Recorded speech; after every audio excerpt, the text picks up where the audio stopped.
লাউ আমাদের দেশে অত্যন্ত জনপ্রিয় একটি সবজি। লাউয়ে ক্যালসিয়াম, ভিটামিন সি ছাড়াও অন্যান্য অনেক পুষ্টিগুণ রয়েছে।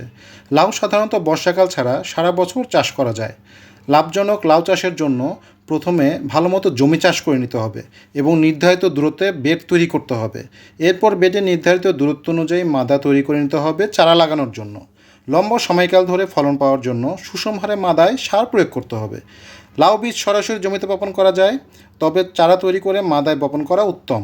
চারা তৈরি করার জন্য বাজারে বিভিন্ন ধরনের পলিব্যাগ পাওয়া যায়।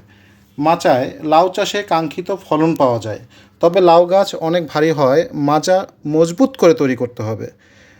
লাউ গাছে প্রচুর পানি দরকার। খরাতে 4 থেকে 5 দিন পর পর সেচ দিতে হবে এবং বালাই দূর করার জন্য অনুমোদিত হারে বালাইনাশক প্রয়োগ করতে হবে। সেল সিডসের কিছু উন্নত F1 হাইব্রিড জাতের বীজ যেমন সেল বেঙ্গল, সেল ওস্তাদ, রাউন্ড 1, রাউন্ড 2, গ্রিন ডিলাইট ইত্যাদি ব্যবহার করলে কৃষক অনেক লাভবান হবেন।